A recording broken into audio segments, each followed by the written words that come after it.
Bismillahirrahmanirrahim. Assalamualaikum warahmatullahi wabarakatuh. Video ini kita akan membahas tentang Dasture Zabane Farisi, yaitu tata bahasa atau gramatika bahasa Persia. Yang dimaksud di sini adalah gramatika bahasa Persia modern, karena Persia ini terbagi menjadi beberapa fase. Kita bisa lihat di tabel berikut ya, perkembangan bahasa Persia ini. Yang pertama kita perlu ketahui, bahasa Persia merupakan bahasa Indo-Eropa. Yang kemudian di sana terbagi lagi menjadi bahasa Indo-Arya, di mana bahasa Indo-Arya ini terbagi secara umum, secara garis besar terbagi menjadi dua, yaitu Persia kuno dan bahasa Avesta.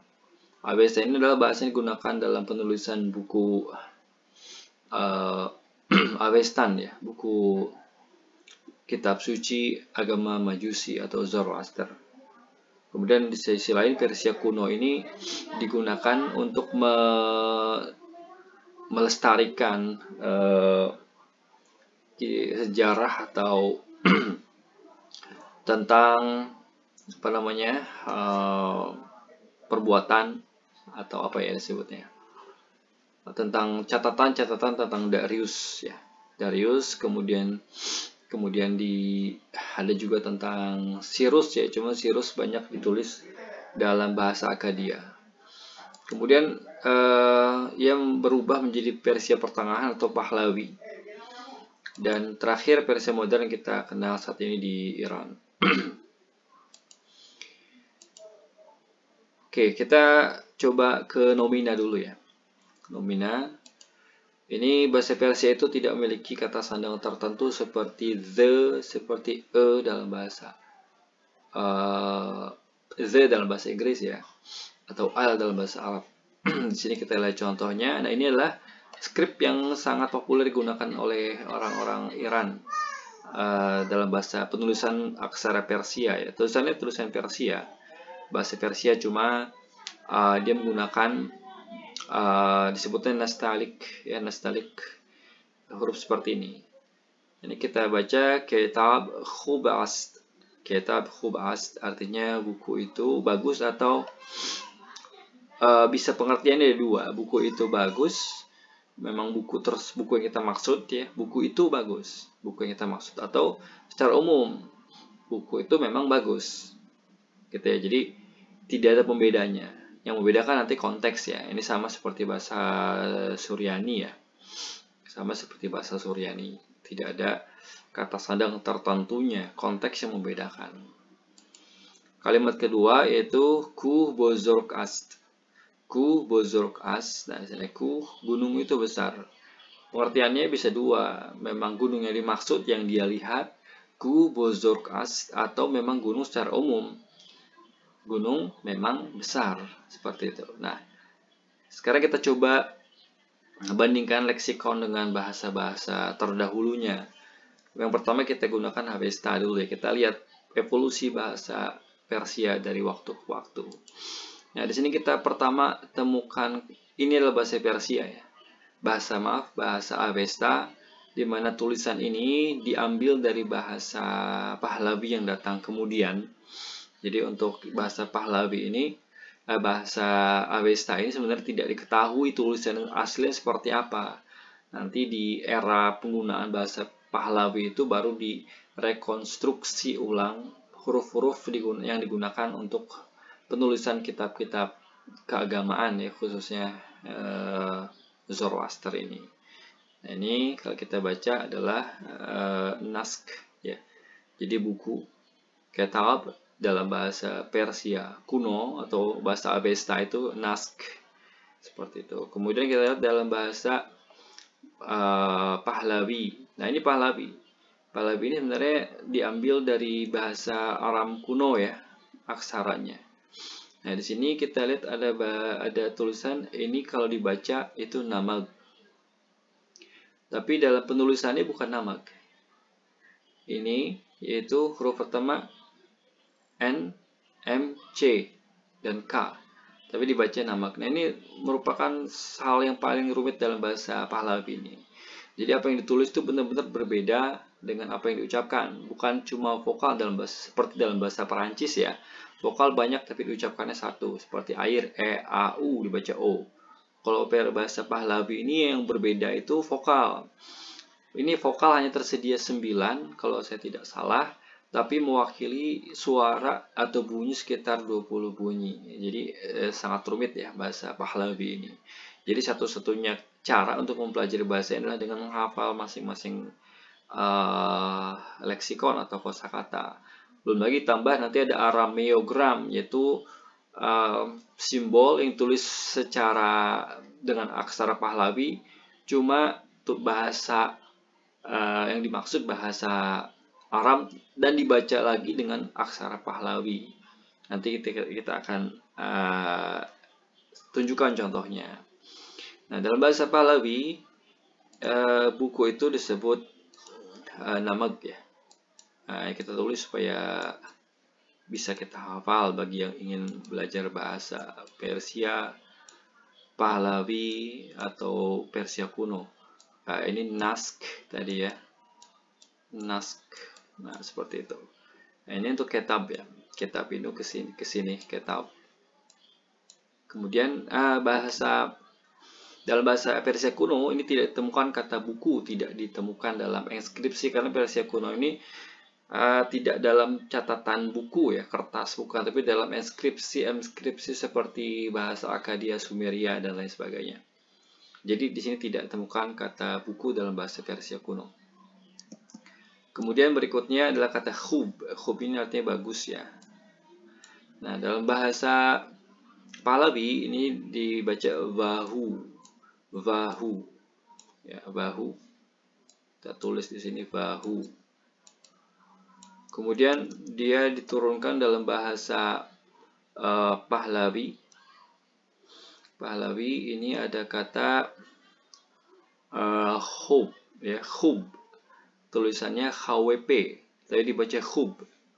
Nah, ini sama mirip dengan bahasa Persia modern ya. Ini khub, kita tulis seperti ini, khub.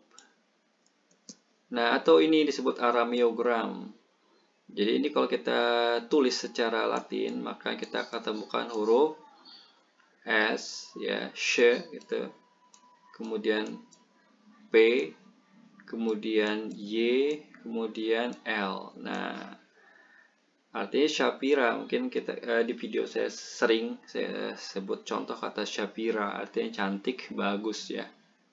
Nah, ternyata ini diadopsi secara huruf oleh dalam bahasa Avesta Pahlavi, tapi diucapkannya bukan Shapira, bukan SPLY, tapi dia ucapkannya W ya. Nah, seperti ini. Nah, ini rumitnya bahasa Pahlavi. Dibacanya W. Jadi berbeda sangat dari tulisan dan bacaan ya. Nah, ini caranya harus kita hafal gitu ya. Oke, ini bahasa disebutnya arameogram ya, arameogram. Jadi memang pengaruh bahasa Aram di era Pahlavi ini sangat banyak ya. Bahkan ada beberapa kata seperti Gabra itu ditemukan juga dalam bahasa Pahlavi, yang artinya laki-laki. Nah, kemudian bahasa Persia kuno ini sama seperti bahasa Pahlavi, bahasa Avesta, yaitu vahu. Tapi haknya tidak ada dalam penulisannya. Tulisannya vau, dibaca vahu. Nah, jadi untuk bahasa Persia kuno, dia itu diadopsi dari bahasa Akkadia ya. Nah, ini juga sama. Maaf, ini bukan vahu ya. Vahu adalah yang sebelahnya nih. Ini vahu, sementara ini naiba. Ini naiba. Nah, seperti itu. Kemudian kita lihat ada kata as. As ini adalah kalau bahasa Inggrisnya to be ya. Nah, ini kekhususan bahasa Indo-Eropa, Indo-Arya itu selalu ada to be. As ini seperti ist dalam bahasa Jerman ya, ist. S dalam bahasa Perancis, dan estin dalam bahasa Yunani. Ya, estin. Nah, kita lihat apakah dalam bahasa Avesta ini asti. Kemudian dalam bahasa Pahlavi tidak ditemukan. Ini juga sama dalam bahasa Persia kuno dibaca asti. Tapi penggunaannya tidak dalam bentuk seperti ini, tapi dalam eksistensi. Ada misalnya, ada seorang laki-laki, kita gunakan asti. Ya, ini hanya pembanding leksikon aja dengan bahasa Persia modern. Kemudian kita ke kata selanjutnya yaitu ku, gunung ya. Gunung dalam bahasa Persia, bahasa Avesta itu disebut gairi. Nah, jadi agak jauh beda dengan bahasa Persia, lebih dekatnya dengan bahasa Sanskerta ya kalau bahasa Pahlavi ini. Bahasa Avesta ini gairi. Kemudian di sini ada kaufa, dalam bahasa Persia kuno disebut kaufa. Kemudian dalam bahasa Avesta ini ada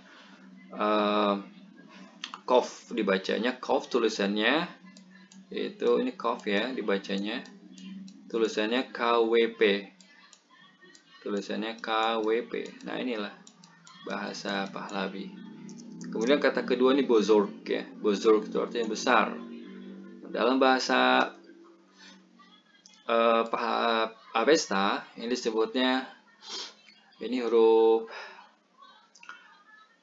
M ya, mazant. Ini kalau sepertinya berarti dibacanya agak panjang, mazant.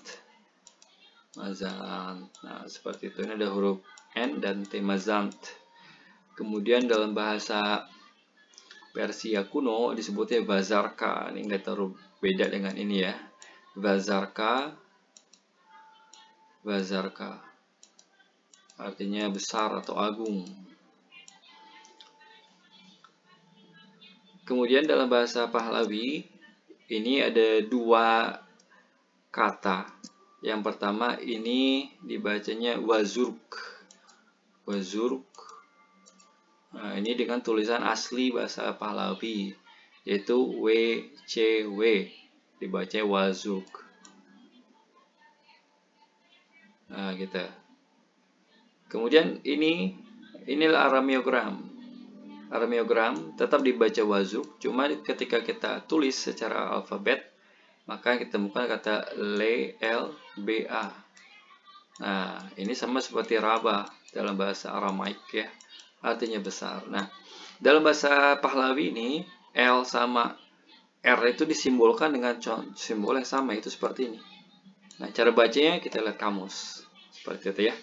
Baik, ini hanya sekedar baru pengenalan tentang bahasa Persia atau Indo-Arya. Semoga bermanfaat. Wassalamualaikum warahmatullahi wabarakatuh.